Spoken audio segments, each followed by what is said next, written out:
Okay, our quiz was basically on domain and range.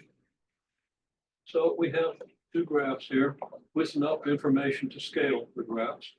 And then we have two functions. Want to find the domain and range in each case.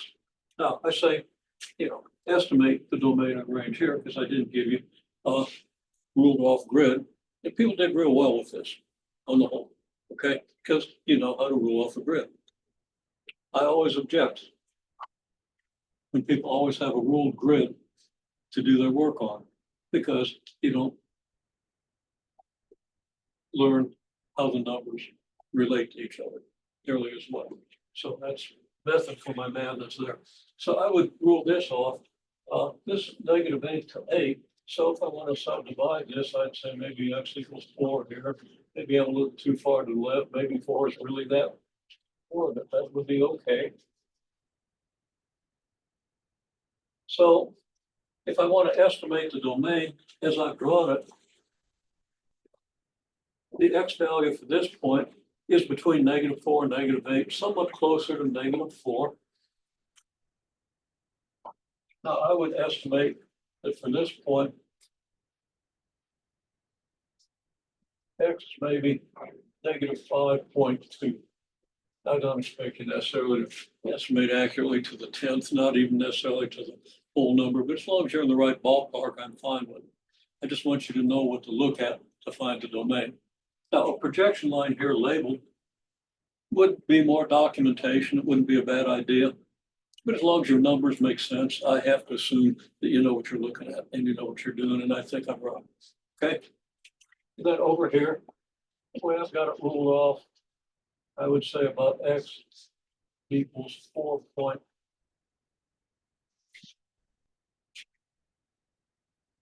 Now, every x value between here and here corresponds to a point on the curve.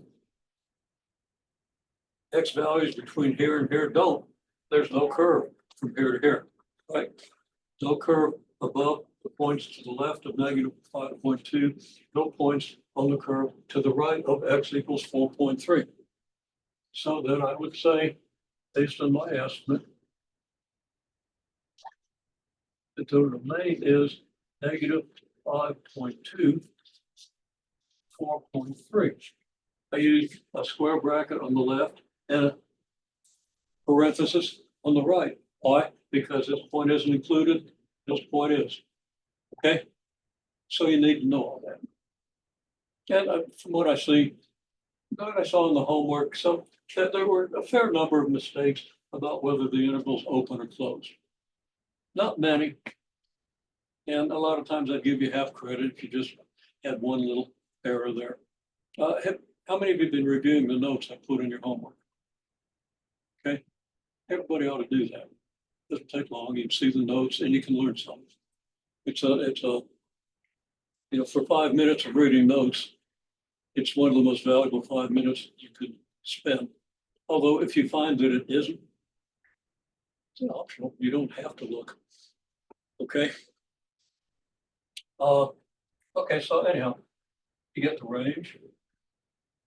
We would estimate y value here. And I don't require that you have these projection lines, but it's a real good idea. You're going to try to make a reasonable estimate. So, here we're between 0 and -2. If I subdivided from 0 to -2, get the y was -1, it would be here. I would say this is about y equals -0.8. Now, the range is the set of all possible y values, and you have y values for every point from here all the way up to here, right? So that's here, that y is 4 here, y is 2 here, y is 3 about here. I would say this is y equals about 0.6. Now, there's a point on the graph for every y between here and here. If I go a horizontal line, anywhere between -8 and 2.6, I'm going to hit that curve. There are no points below this line, and no points above this line. So the range would be -0.8 with a parenthesis because that point isn't included, all the way up to 2.6. And here's where people sometimes didn't want to include that high point. Okay, so you put an open parenthesis there. Well, I probably gave you at least partial credit and a little. Okay, that's included. It goes all the way up to 1. It goes all the way up to 5. Okay, so you want to be a little bit careful about that. I'm not overly picky about that. I don't penalize it that heavily on a test. If it's a 10-point problem, I might penalize it 2 points. Okay, if you get that. Now, if that's the only thing on the problem, if what I'm really testing is whether you know which kind of parenthesis to do, I penalize it more heavily. You probably only get half credit. But if it's an incidental part of the problem, when you got a problem like this, where you're estimating the domain and range, then you mess up one of these, it's going to cost you a point or two if you only mess it up once. Okay. All right. Now over here, it's a little different. First of all, our domain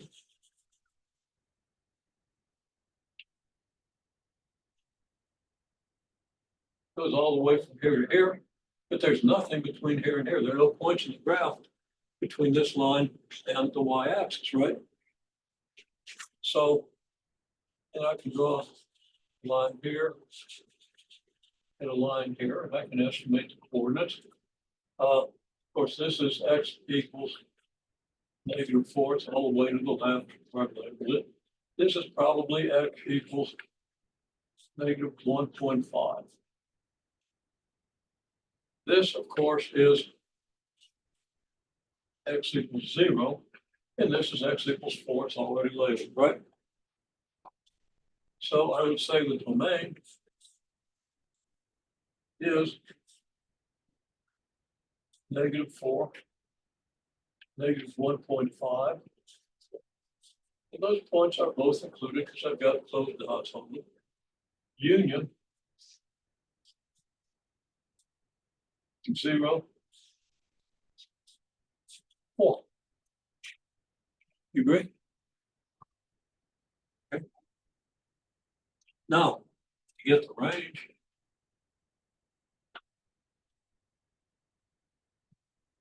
I estimate this. If this is 8, then 4 is about here, 2 is about here. It's a little more than 1. I'll just be sloppy and say y equals 1. That's perfectly acceptable. Just like over here, if you said -5 and 4, even if you said -4 and 5, I would understand, but I'll understand better if you draw the lines and other things. Okay. Okay, so anyhow, we got y equals 1 here. And y equals what? I'd say that looks like about 6. Okay. And again, you can do subdivisions if you want to be more accurate. And I'd say down here, and there's 6. I'd say that's y equals -5. And this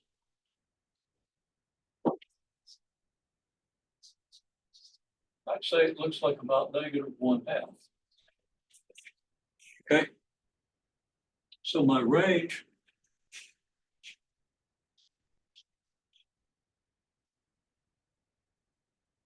is going to be a union of 2 intervals because I've got no y values between here and here. There's no, in this little interval, there's no graph. Okay. So the range would be from -4 up to -1/2.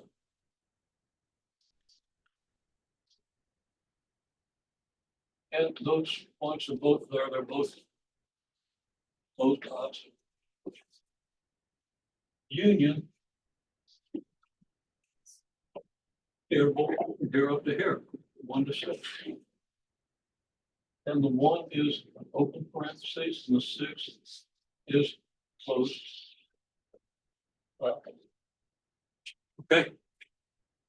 And that's pretty much what I think I was seeing. I have to look at your numbers a little more closely, but I've seen a lot of them. We always like, I've got a union for the range, I've got a union for the domain. People seem to know that. Okay. Not everybody in every case, but most of you in most cases. Okay. And some of you in all cases, I think. Okay, well, look more closely at your numbers. So that's pretty much it. Okay.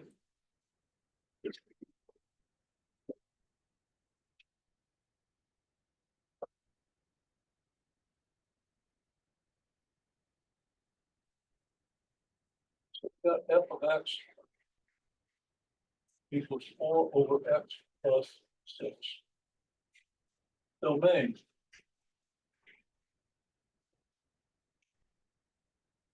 Ask what x values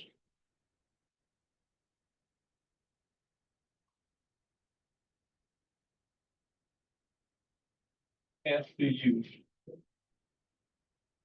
And as I told you last time, it's almost always because you've got a square root, and the square root can't be of a negative. What's under the square root can't be negative. Or the denominator is 0 because you can't divide by 0. Those two things. Get those two things down and you've got it pretty much at the level of this course. For more complex functions, you know, it can get a little weird, but 90% of the time, those are the two things that restrict your domain. Okay. Now, in a practical problem, if you're looking at how much money you have in your bank account,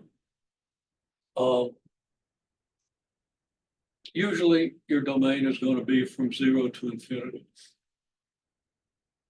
You want to have a positive amount of money in your bank account. Now, maybe your bank lets you have an overdraft or something, but they have their limits.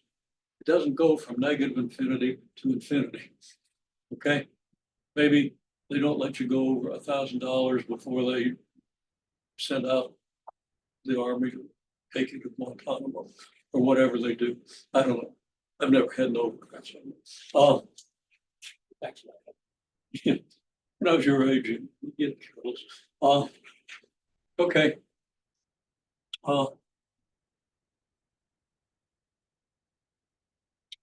So how? Ask what values can't be used. Fair enough. So what can't be used here? Well,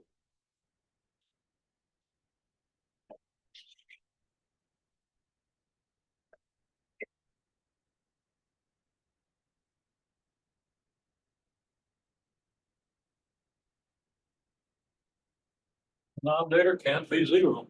Well, I want to see you write out the equation or the non-equation, okay? So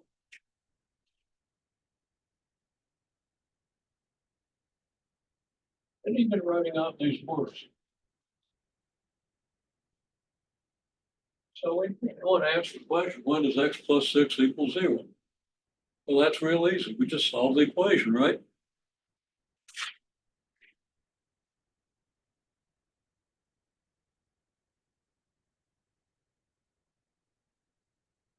So we solve for x. We can do negative 6 equals negative 6. Add these two equations, we get x equals negative 6.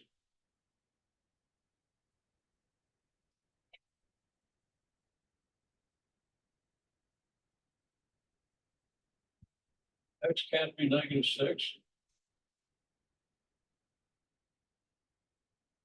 The domain is then negative infinity, negative 6. Y'all are doing real well with interval notation.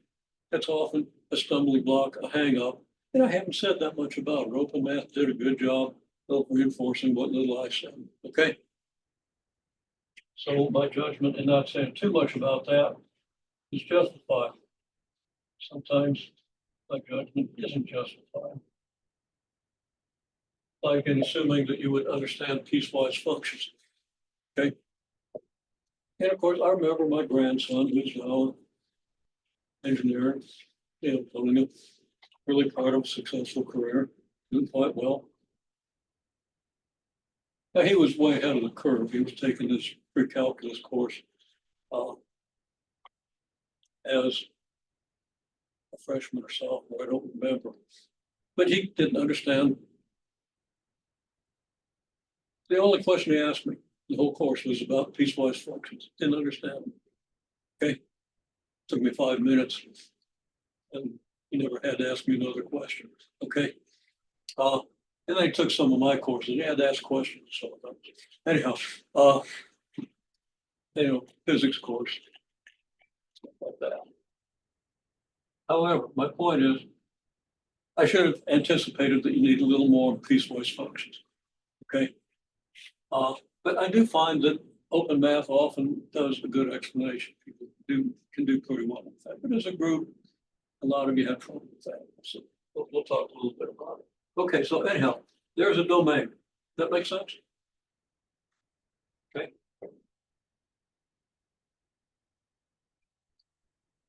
And I'll even tell you, just what it's worth.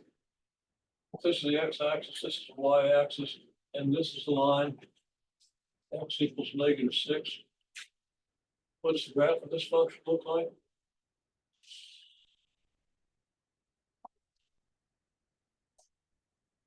Looks like this, your familiar reciprocal graph, because it is just a transformed reciprocal graph.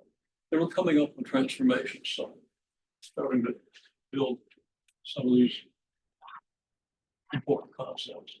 Okay, let's take g of x. Square root of -2x plus a.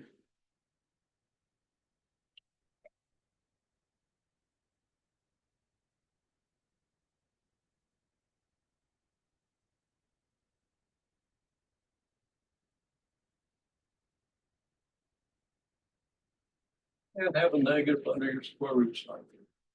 Okay. Now, I said, as long as you know that you can't have denominator equals 0, you can't have a negative under square root, you can't have a negative under 4th root or 6th root or an 8th root, any even root. Okay. Odd roots you can. We'll see more about that. So you could have a cube root there and it could be negative. It couldn't be 0. It's in what's in the denominator couldn't be 0. It's in the numerator. Anything can go under the cube root. Okay. Anyhow, we can't have a negative under the square root. So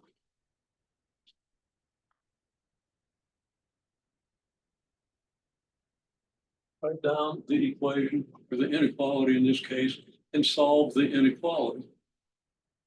Whether you know by looking at it what the result would be, maybe by trial and error with a few different numbers, you need to be able to write down the inequality and then solve it. Okay, so we add -8 equals -8, so that we get -2x greater than or equal to -8. And then we divide both sides by -2. And I'm gonna write it down like this, -8 over -2. Anything wrong with that? Yep. We got to reverse the inequality. So we get x less than or equal to 4. So the domain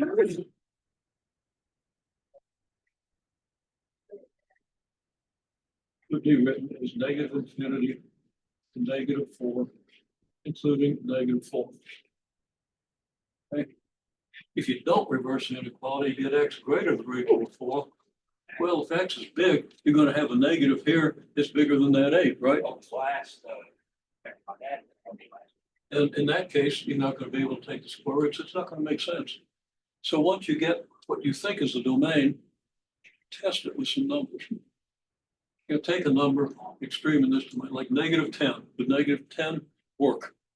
Well, -2 times -10 is -20, and you add 8, you get 28. Square root of 28 certainly exists. Okay. Whereas if you reverse the square root, maybe you try 10, you get -20 plus 8, which is -12, and the square root of -12. I won't say it doesn't exist. It's not a real number. So if you're in the real numbers as we are at this point in the course, it doesn't exist. Okay. It's a complex number. It's an imaginary number. And those do come up later on in the course. All right. So there it is. It's not that difficult, but be sure you follow procedures. Okay. Because it's pretty easy to see that x can't equal 6 here. If you have this one, And this type of problem did occur on some of your open math homework. How about h of x equals 1 over x squared plus 5x plus 6? What are you going to do about that? Well, you should know, theoretically, but you're not going to see it by looking at it. Okay, so I'll just show you real quickly because we haven't covered this, but it's really a fundamental part of how everybody should know. Well,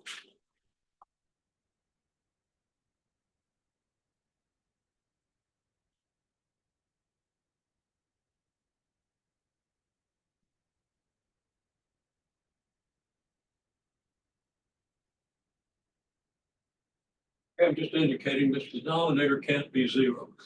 So we write out, for what values of x does the denominator equal 0, right? In other words, we would write out these words. And I recommend you write out these words. If you don't, you're not going to retain it as well. If you do, you will retain it better. Okay. We got x squared plus 5x plus 6 equals 0. There are two ways to solve this. You can factor this as x plus 3 times x plus 2 equals 0.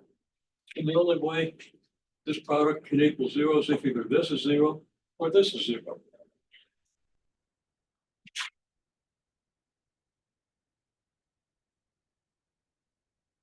So x would be -3 or -2, and those would be restricted from your domain. Now, in general, if you have one of these things, this is a quadratic expression, and it can't be 0, so you set it equal to 0 to find out what it can't be. Well, if you have a quadratic expression equal to 0,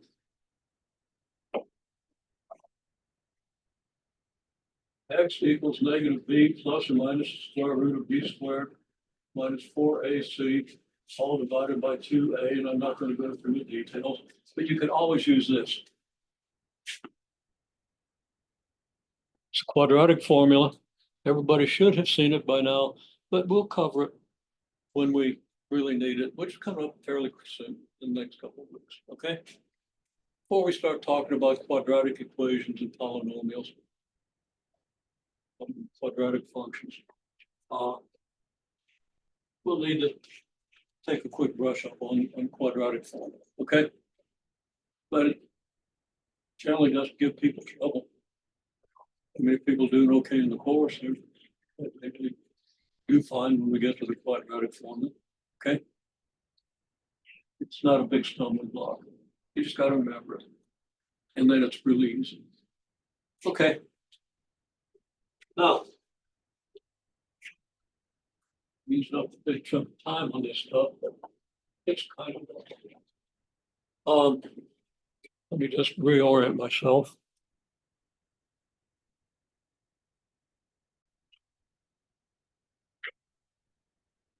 Okay, now open math is going to give you examples of rates of change. So I'm not going to give you applied examples except just a statement. I'm not even going to write this down. If you've got, let's say you're working remotely, electronically, and as long as you're working,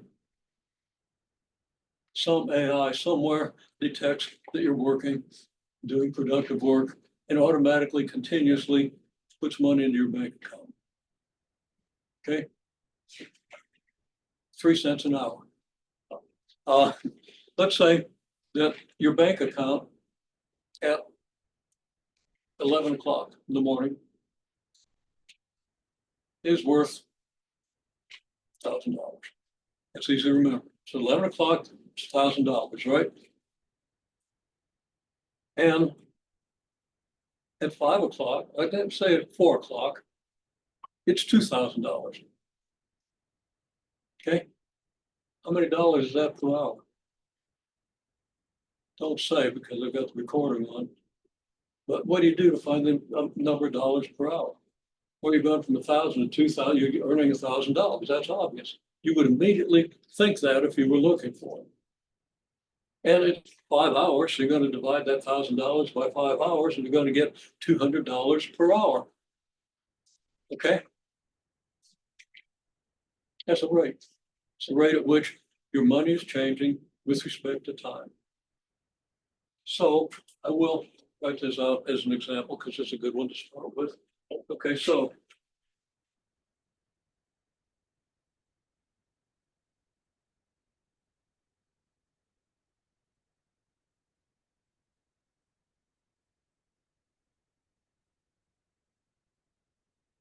okay. I'll say the average rate of change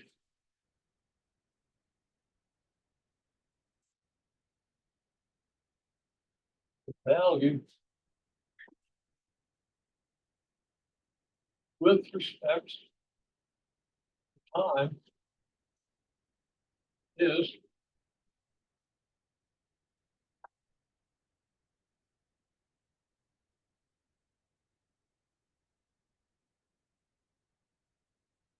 change in value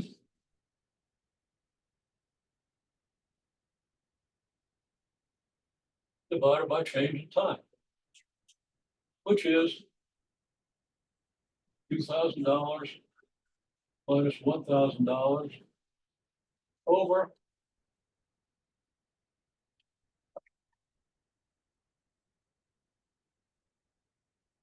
5 hours. I can't really write that down. You know, if we run military time, 24-hour time, this would be 11 o'clock, right? And this would be 16 o'clock.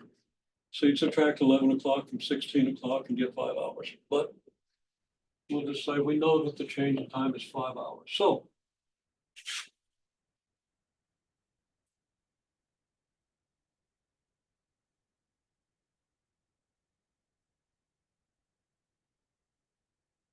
comes out $200 per hour, which ain't that pay. If you're really, really smart and really, really valuable, most people aren't smart enough to be that valuable. Okay, you might deserve it, but you don't necessarily get what you deserve. Okay, and maybe the people that get it don't really deserve it, but they're so smart they get it anyway. Well, that's my work. That's my life. Hopefully everybody gets at least what they need. Have a roof over their head, food in their body, and a little bit of diapers. Okay.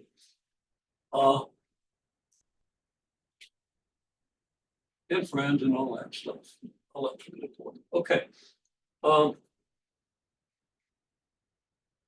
sometimes you can have that for only $100 an hour. You know? Everybody can make $100 an hour, can't they? Well, if we get enough inflation, maybe. But don't know where inflation's going to go. It's been an issue. Hopefully it won't be. Okay. Okay, so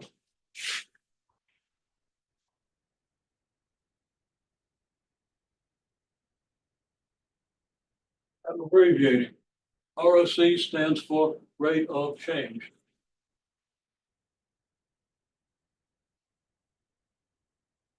With respect to our important verbs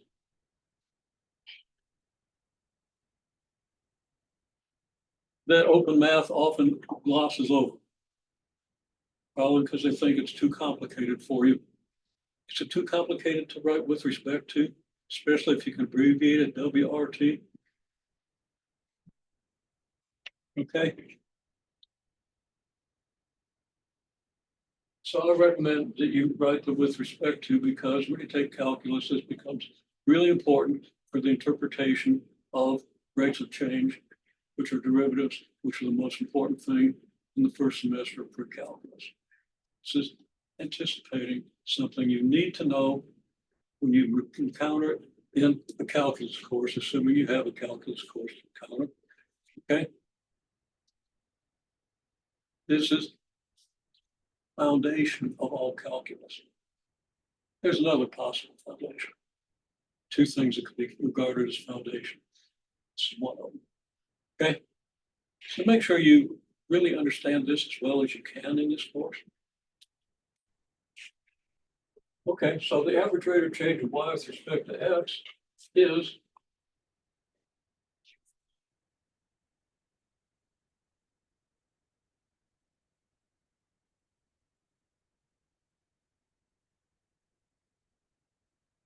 delta y over delta x.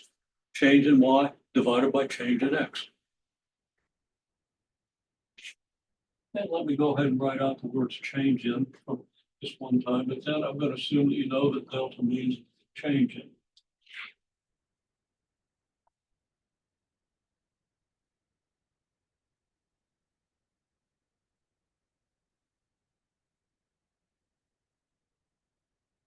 Now, the words change in are really important because people will, when I give them a problem like this, they'll want to divide $2,000 by 4 p.m.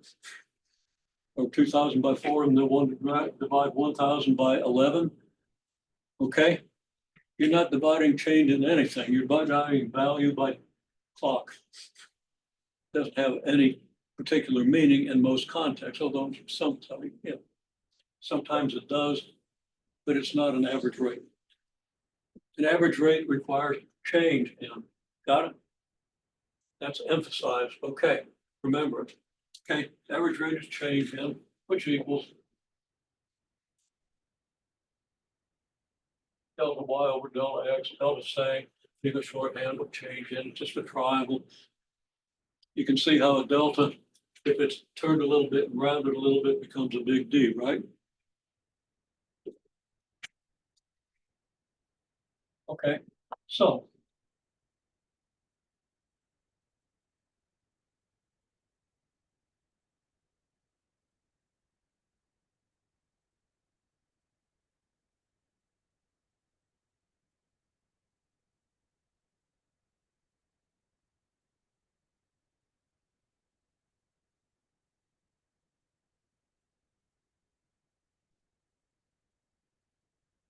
well, understand interval notation quite well as a group. Almost everybody's good with it. Okay, so I'm going to just skip the interval notation. On the interval,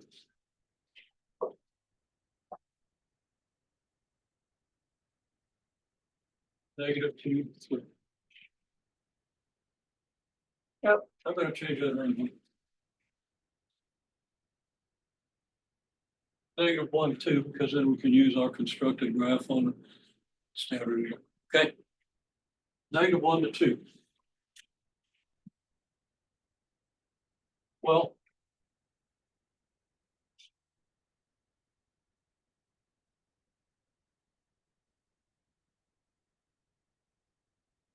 on that interval, x changes from -1 to 2, right?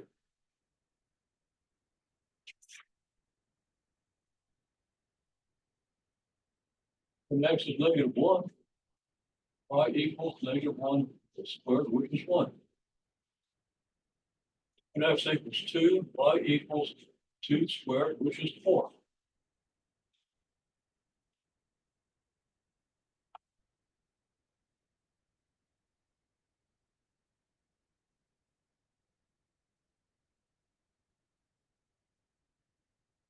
So in this interval, y changes from 1 to 4.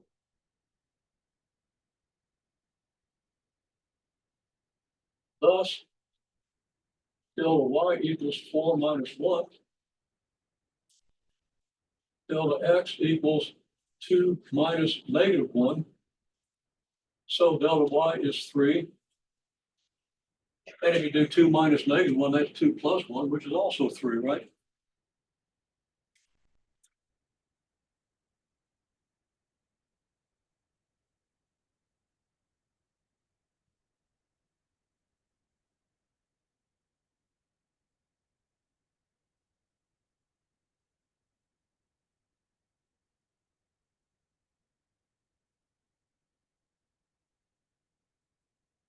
The average rate is just delta y over delta x. Delta y is 3, delta x is 3, so the average rate is 1. Okay? Now, let's do a graph.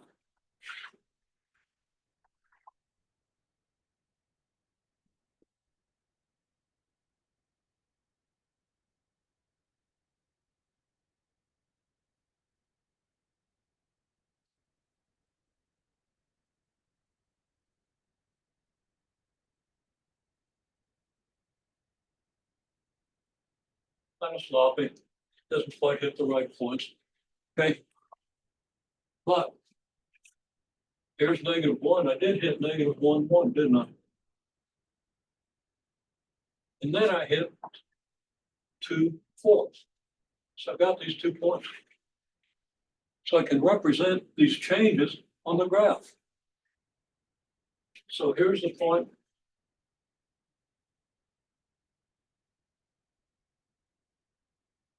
-1, 1.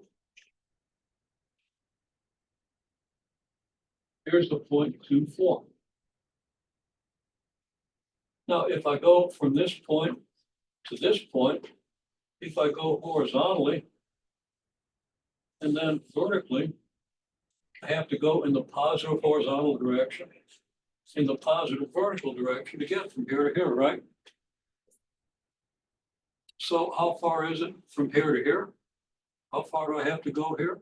I'm going from -1 up to 2. That's obviously 3.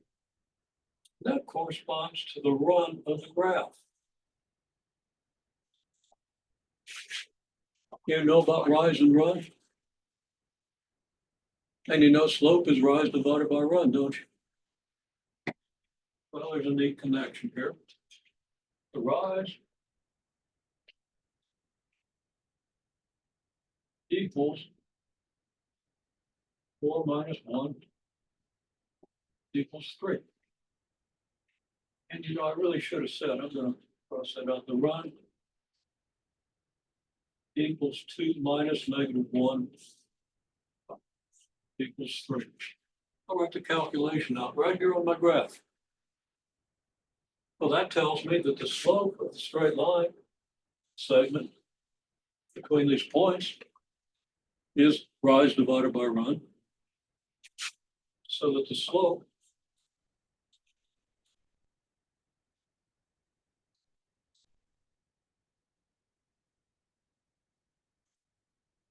is rise divided by run, which is 3/3, which is 1. I use a notation where if I have a straight line in one end, you get the slope, I just put a box around it right next to the line. And now I know that I'm reading that as slope, not as a x value or a y value or something like that. But isn't that slope exactly the same thing as the average rate of change? So the average rate of change can be represented by the slope of the graph.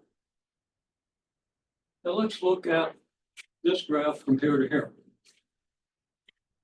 What's happening to the slope of this graph as I move from here to here? Is the slope increasing? Is it decreasing? Or is it remaining the same? How many think increasing? Okay, I think everybody pretty well sees it's getting steeper, right? And it's positive, okay? Which means that the slope is increasing, okay? Important idea, but an easy idea if you understand what I just said and visualize it. If you're climbing this, that hill is getting steeper and steeper, and pretty soon you're going to start sliding backwards, right? Okay. Now, what happens if you're walking along this hill? Does it get steeper? Okay. Is the steepness increasing or decreasing? Steepness is increasing, but the slope is decreasing because the slope is negative. You know, if you go from here to here, your rise is negative and when you run is positive. If you run in this direction, you're going to rise in the negative, and about the time you get here, you're just going to go the rest of the way without any effort. Hopefully without injury. Fair enough? Yeah, just a little caution. It reminds me. Let's walking the dog. And the ground was just starting to thaw. Because, you know, the ground was frozen pretty well. We had the coldest January I've seen since 1977, I think. 77 was much worse. It was like that all the way from mid-December to mid-March, not just for 3 weeks of January. Okay, the ground froze 3, 4 feet deep. Okay, the ground is just starting to thaw. You know, just a little layer of thawed ground on top. And I went down a fairly steep bank that I go down a lot. And I put this foot down and boom. Fortunately, I landed very symmetrically. Everything hit at the same time, so nothing got hurt. And my head also hit, on the frozen ground. I could feel it in my sinuses, but it didn't ring my bell. I just laid there for a minute, wiggled around. Okay, I'm alive. Got up and walked on. And yeah, I could feel it in my sinuses for a minute or two, and that was it. So it was a lucky fall. Well, that reminds me of it. Okay. So don't walk down a hill of this shape in any circumstances. But especially if the ground is frozen, stop right about there. Just an idea of slope. And it was helpful that, I had a slope to fall on. If I'd have fallen downhill, it probably would have rung my bell a little bit. And I got some neck problems. It did bother me. That felt just as bad as usual. Okay. Same when you're old and decrepit, if you fall right, and I didn't have any control over it. It happened before I knew it was happening. About 0.3 of a second, that was the ground. And I can calculate that based on the physics situation. If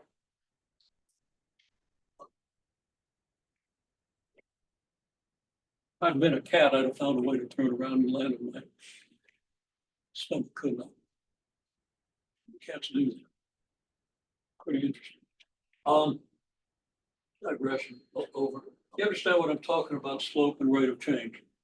There's your foundation. Open math will help you build on it. Okay. Now I want to talk about composite functions. I don't know if I've talked about this before in the class. It seems like I have, but everything I do in one of these classes, I think I've done in the other. Okay. Anyhow, I'm getting old and senile. You expect I won't know what I'm doing or where I am. Okay.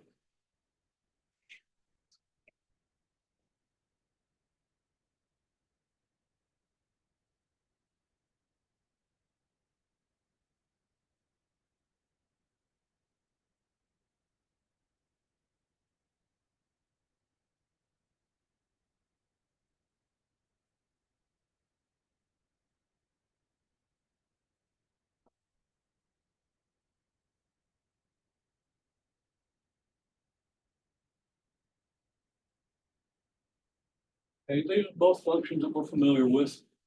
We've actually constructed graphs that can be at least manipulated into the form you construct. A square graph, quadratic graph, you know how to construct it. You turn it upside down and you get a graph like that, okay? And 2 to the x is one of our basic functions. That's your exponential function. If your x goes from -2 to 2 and your y goes from 0 to 4, okay? So you know how to construct these shapes. We're not going to use the shapes because it's kind of hard to put the shapes together into the composite. Okay, I even found that a little confusing when I took calculus. Okay. And I certainly don't expect you all to be able to do it, although I'll probably show you a little bit. And open math actually does a little bit. You'll see it there. I'm not going to talk too much about it. Okay.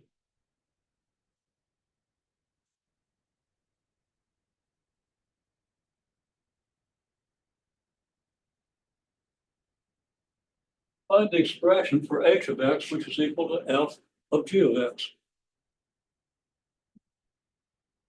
Now,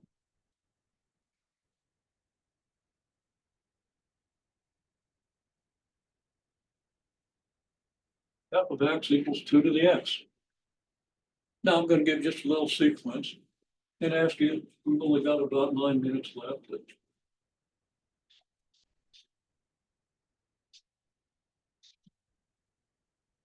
What's f of -3? What's f of a? What's f of a plus b? What's f of x plus h? What's f of g? And what's f of g of x? So we're going to take about 2 minutes. Don't write all these down. write this one down and say what you think it is, then write this one down and say what you think it is, because some of you write pretty slow and you won't be done writing these down by the time 2 minutes is over and you won't have done anything. Got it? Write this one down, write down what you think it is. Write this one down, write down what you think it is. Okay? See how far you can go. Okay. Now, fairly straightforward. If we do f of -3, that means we've replaced x by -3. Now, this is the way I've explained function notation previously. Remember, you have the assignment on function notation, and if you can't do these first few, you really need to review that assignment. Okay? First assignment out of open math. You have to know how to use function notation. So anyhow, x has been replaced by -3, so you replace this x by -3 and you get 2 to the -3. It's that simple. Okay? Now x is taking the value a, right? Now if x is equal to a, then 2 to the x equals 2 to the a. Maybe I should write that a little more clearly. Not that well, okay. F of a plus b is what? X is now equal to a plus b. So 2 to the x is 2 to the a plus b. F of x plus h is what? Well, x has been replaced by x plus h.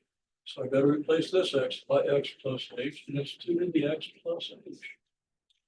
Now, I often have people write, I don't think I saw it out there, so I'm really happy with what I'm seeing, okay? Some people will write 2 to the x and then plus h, with the h not part of the exponent, okay? Be sure you don't do that. I don't think anybody did, okay? But I didn't look that closely, so check yourself and make sure. Now, what's f of g? Well, as soon as you see g, maybe you think it has something to do with g of x. At this point, it doesn't. G is just a letter. And this is then 2 to the g. Now, what's f of g of x? The simplest thing you can write, x has been replaced by g of x, so we'll replace this x by g of x. Got that? So this is 2 to the g of x. Now, of course, g of x is negative x squared. So in 2 steps, we can get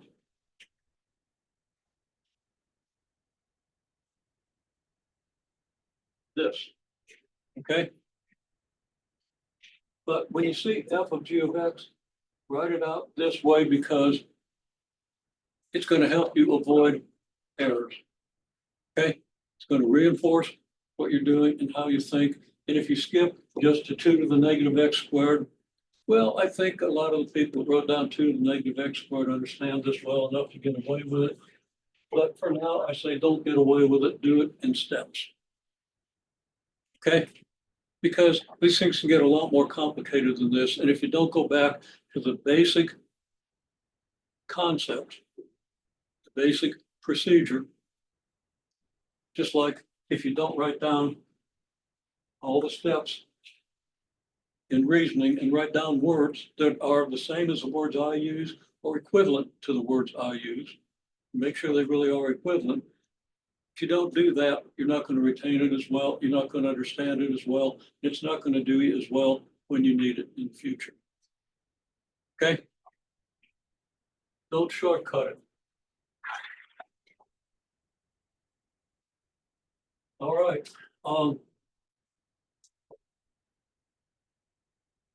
Well, we're out of time. And if you understand this much, then I think my experience is people do pretty well with the rest of what open math is going to tell you. You got some stuff with tables and you got all kinds of other stuff. If you want more of what I have to say about it, look at some of the MDE 61 videos from the last week or so. All right. They're right there on the assignments page, not from your course. If you go to the original assignments page, you're going to see it. Okay.